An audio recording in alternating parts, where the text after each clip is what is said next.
Dans les rues de Berlin, en Allemagne, aux petites heures du matin du 2 septembre 1955, un ancien soldat nazi, Karl Wagner, a été retrouvé nu, face contre terre, marmonnant de manière incohérente. Il répétait sans cesse la même chose. Son visage et son corps étaient découverts de ce qui semblait être des égratignures et des cicatrices vieilles de plusieurs années.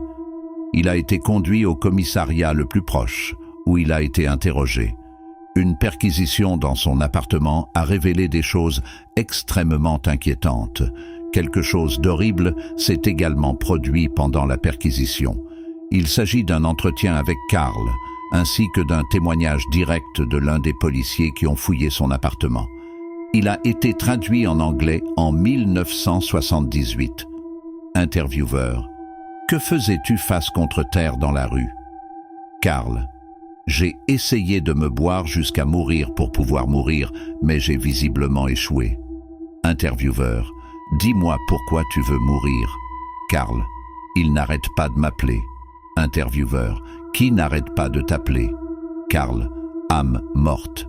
Intervieweur: de quoi parles-tu? Quelles âmes mortes? Karl: les âmes mortes qui se vengent. Intervieweur: quelles âmes mortes? Karl: vous savez, n'agissez pas par ignorance. Intervieweur: pourquoi ne commences-tu pas par tout me raconter depuis le début? Karl: depuis la fin de la guerre, je n'ai pas eu une nuit complète de sommeil. Quand cela a commencé, je pensais que je perdais la tête parce que je ne dormais que quelques heures par nuit. Ce n'est que lorsque le sang a été prélevé que j'ai réalisé que c'était bien réel. Je me souviens bien du jour où tout a commencé. C'était samedi matin, le 24 août 1946, et j'étais assis dans mon appartement, fumant une cigarette et buvant du café, lorsque j'entendis frapper à la porte. Je n'attendais personne, alors j'ai sursauté un peu et je me suis levé pour ouvrir la porte. Quand j'ai ouvert la porte, j'ai été surpris de voir un vieil homme debout, tenant une sculpture en argile représentant ce qui semblait être une sorte d'homme à l'air grotesque. Je suis sorti juste devant la porte d'entrée et lui ai demandé ce qu'il voulait. Sa réponse a été « Ceci est pour vous », en me tendant la sculpture en argile. Puis il se retourna et commença à s'éloigner. « Qu'est-ce que c'est ?»« Je ne veux pas de ça », dis-je alors qu'il descendait les escaliers et hors de vue. Je n'étais pas d'humeur à le poursuivre, alors j'ai arrêté une autre bouffée de cigarette, je suis retourné à l'intérieur et j'ai fermé la porte. En retournant à la cuisine, j'ai regardé de plus près la sculpture et j'ai remarqué que les détails étaient impeccables. Mais je pensais que c'était moche. Alors que je le posais sur ma table basse et allais préparer le petit déjeuner, je n'ai pas fait grand-chose ce jour-là. Je suis allé déjeuner plus tard, puis à l'épicerie. Je suis rentré chez moi vers 6 heures. Je pense que j'avais oublié le vieil homme et la sculpture jusqu'à ce que je passe devant la table basse et que je remarque que la sculpture n'était pas là. Je secouai la tête, pensant que j'avais dû la déplacer et l'oublier. Je me suis arrêté et j'ai réfléchi sérieusement, mais je ne me souvenais pas de l'avoir déplacée avant de quitter la maison. En entrant dans ma chambre, j'ai été choqué de voir sur ma table de nuit la sculpture. À ce moment-là, je savais avec certitude que je ne l'avais pas déplacée parce que je me serais souvenu de l'avoir mis là. Je me suis approché, je l'ai attrapée. Je suis entré dans la cuisine et je l'ai jetée à la poubelle. Pendant que je préparais le dîner ce soir-là, je n'arrivais pas à sortir la sculpture de ma tête. Je n'arrêtais pas de voir son visage grotesque dans mon esprit. Je ne sais pas à quelle heure je me suis couché, mais quelque temps plus tard, j'ai été réveillé en sursaut par mon nom murmuré quelque part dans l'obscurité. Je me suis immédiatement assis et j'ai crié « Qui est là ?» J'ai encore entendu mon nom être appelé encore et encore. J'ai sauté du lit, j'ai couru vers l'interrupteur et je l'ai allumé. Les chuchotements cessèrent immédiatement. Je suis resté là un moment, décidant quoi faire. Normalement, je n'ai pas peur de grand-chose, mais je commençais à avoir peur que quelqu'un soit dans mon appartement. Je savais que je devais faire une vérification, alors j'ai commencé à marcher de pièce en pièce, allumant les lumières au fur et à mesure. La cuisine était le dernier endroit où vérifier. J'ai atteint le coin, tâtonnant pour trouver l'interrupteur, mais avant de l'allumer, j'ai pris une profonde inspiration. Alors que j'allumais la lumière et que j'entrais dans la cuisine, j'ai trébuché en arrière et j'ai failli tomber. Là, posée sur la table, se trouvait une sculpture en argile. Tandis que je me tenais là contre le mur, le regardant, je n'arrivais pas à y croire. Il avait l'air différent, comme si ses bras ou ses jambes étaient désormais dans une position différente. Je n'en étais pas sûr cependant, car c'était son visage qui était ce à quoi je prêtais le plus attention. La pensée terrifiante qui m'a traversé l'esprit était: comment diable est-il sorti de la poubelle et sur la table? J'ai pensé que quelqu'un avait dû entrer dans mon appartement, mais j'ai vérifié chaque pièce et il n'y avait personne. Je n'avais pas encore vérifié la porte d'entrée, alors je me suis rapidement dirigé vers elle pour voir si elle était verrouillée, et c'était le cas. Je suis ensuite retourné à la cuisine, j'ai attrapé la sculpture, je l'ai levée et j'ai dit: qu'est-ce que tu es, une sale poubelle? Je me suis dirigé vers la poubelle, je l'ai ouverte et je l'y ai déposée. Alors que je me tenais là à le regarder, j'ai de nouveau entendu mon nom murmurer quelque part derrière moi et j'ai senti quelque chose de pointu remonter le long de ma colonne vertébrale. Je me suis immédiatement retourné, agitant mes poings, mais j'ai été déconcerté de voir qu'il n'y avait personne. « Qui est là ?» j'ai crié. À ce moment-là, je l'ai entendu à nouveau. « Karl, Karl, arrête de prononcer mon nom !» j'ai crié. Je suis resté là, dans la cuisine, pendant des heures, paralysé par la peur, ne sachant pas quoi faire. Finalement, mes jambes sont devenues trop fatiguées pour me tenir debout. Alors j'ai trébuché jusqu'au lit et je me suis effondré. Quand j'ai ouvert les yeux le lendemain matin, j'ai crié en tombant du lit. Je ne pouvais pas y croire. Là, sur ma table de nuit, se trouvait la sculpture. À ce moment-là, j'ai senti une vive douleur remonter dans mon bras. J'ai baissé les yeux pour voir ce qui semblait être une profonde égratignure allant de mon poignet à mon coude. Il y avait pas mal de sang, mais il était sec et croustillant, ce qui signifiait que c'était arrivé pendant que je dormais. J'ai saisi mon bras en me levant. Je ne pouvais pas quitter la sculpture des yeux, car elle semblait me fixer. Je me suis dirigé vers la salle de bain pour nettoyer et panser mon bras. Alors que je me lavais le bras, j'étais incrédule quant à ce qui se passait. J'avais vu des choses terribles dans ma vie, mais rien d'incompréhensible comme ça. Une fois mon bras soigné, je me suis assis sur le lit et je l'ai simplement regardé, son visage hideux me lançant un regard noir. J'avais l'impression qu'il regardait mon âme. Alors que j'étais assis sur le lit, je pensais à 100 façons d'essayer de me débarrasser de cette chose maudite. Mais je commençais à penser que quoi que je fasse, elle reviendrait. Mais je m'en fichais. Je devais essayer. Après être resté assis là pendant un moment, je l'ai attrapé et j'ai décidé de descendre la rivière et de le jeter pour voir si je pouvais m'en débarrasser. Quand je suis arrivé à la rivière, je l'ai regardé une dernière fois et je l'ai jeté dedans aussi fort que possible tout en criant « Reste loin de moi !» Quand je suis retourné à mon immeuble, je suis resté dehors, ne voulant pas entrer de peur que cette foutue chose ne soit à nouveau là. Quelques minutes plus tard, j'ai monté les escaliers jusqu'à ma porte. J'ai pris une profonde inspiration en insérant la clé et en tournant la serrure. En entrant, je pouvais voir qu'il n'était pas sur la table basse, mais j'ai pensé que s'il était de retour, il serait sur ma table de nuit. Je me dirigeais lentement vers ma chambre et n'hésitais pas en tournant au coin. Je m'attendais vraiment à ce qu'il soit là, mais, à ma grande surprise, ce n'était pas le cas.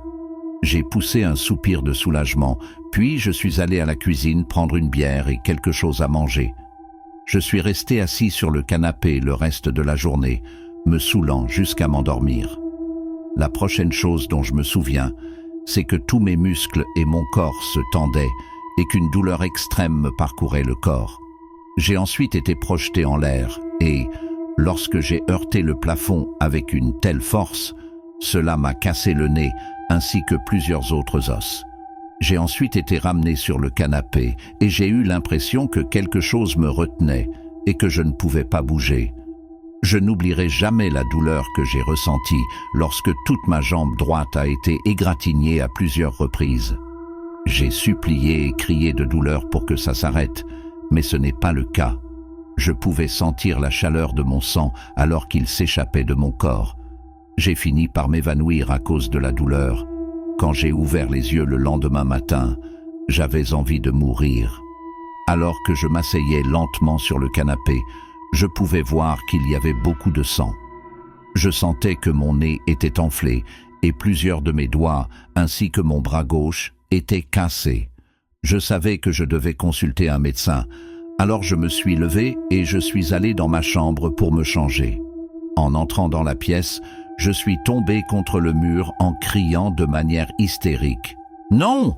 Là, sur la table de nuit, se trouvait cette foutue sculpture. « Qu'est-ce que tu me veux ?»« Laisse-moi tranquille !» dis-je en criant.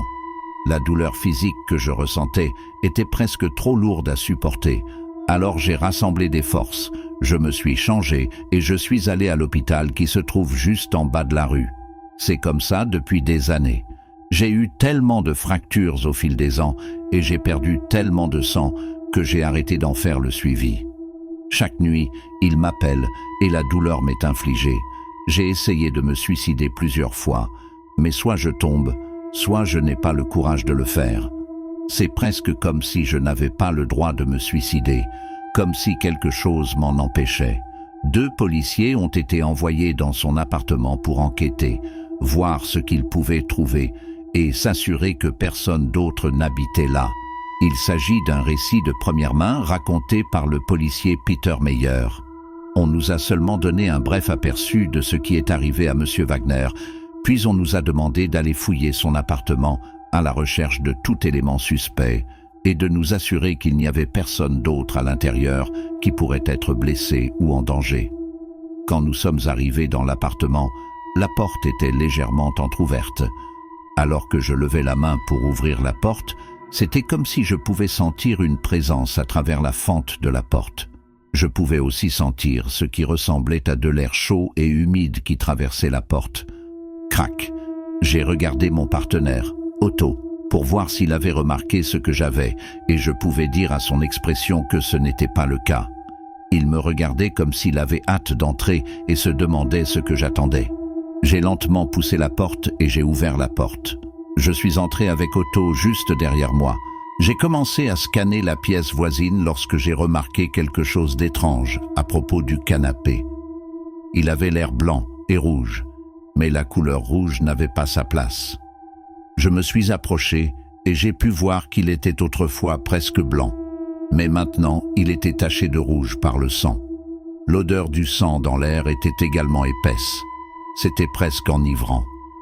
Aussi bizarre que cela puisse paraître, j'ai dit « Otto, peux-tu croire que ce canapé était blanc? Il a été trempé de sang. Qu'est-ce qui s'est passé ici ?» Il a répondu « Pas sûr. »« Rien de bon, » répondis-je, alors que je restais là à regarder le canapé. Otto continue de traverser le salon en direction des autres pièces. J'ai pensé que je fouillerais le reste du salon, puis me dirigerais vers la cuisine.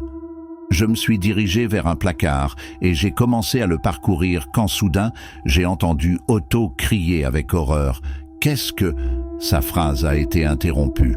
Je me suis immédiatement figé sur place. « Otto, ça va ?» J'ai crié. Les secondes passèrent sans réponse. Il a ensuite crié à nouveau. « Peter, aide-moi !»« J'arrive, Otto !» dis-je en partant en courant. La première pièce dans laquelle je suis arrivé était la chambre. Et en entrant dans la pièce, je n'oublierai jamais l'image que j'ai vue. Au plafond, les bras et les jambes écartés, se trouvait Otto.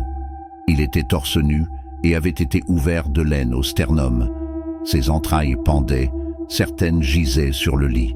Du coin de l'œil, juste sous le lit, j'ai vu un léger mouvement. Je me suis accroupi pour regarder de plus près, retenant mon souffle en reculant, en titubant et en m'exclamant « Oh mon Dieu, qu'est-ce que c'est ?» Là se trouvait la sculpture d'homme la plus effrayante que j'ai jamais vue. Il mesurait environ 6 à 8 pieds de haut et je jure que sur la tombe de ma mère, je l'ai vu bouger. Mes pensées se tournèrent immédiatement vers Otto, réalisant à ce moment-là que je ne pouvais rien faire pour lui. L'expression de terreur sur son visage hantera mes rêves pour toujours. Je me suis rapidement retourné et j'ai couru hors de l'appartement aussi vite que possible. Tout allait si vite que je n'avais même pas le temps de réfléchir. J'ai sauté dans la voiture et j'ai roulé jusqu'ici aussi vite que possible. Je sais que vous penserez que je suis fou, mais je m'en fiche. C'est tout ce que j'ai vu. 5 autres policiers ont été rapidement envoyés à l'appartement. Ils arrivèrent au même spectacle horrible dont Peter avait été témoin. Otto était toujours au plafond, les entrailles sortant. Il a fallu 3 hommes pour le faire tomber du plafond. Ils étaient incrédules, car ils ne parvenaient pas à comprendre ce qui le retenait au plafond. Une fouille approfondie de l'appartement a été effectuée et aucune sculpture en argile n'a jamais été trouvée. La mort d'Otto a fait l'objet d'une enquête, mais rien n'a jamais abouti. En raison de l'étrangeté de la situation et des questions restées sans réponse, il a été déterminé qu'il n'y avait aucun moyen pour Peter d'être en faute. Karl Wagner a été déclaré fou et envoyé dans un asile de fous. 1 an plus tard, un vieil homme s'est présenté à l'asile avec l'hideuse sculpture en argile, affirmant que c'était un cadeau pour Karl.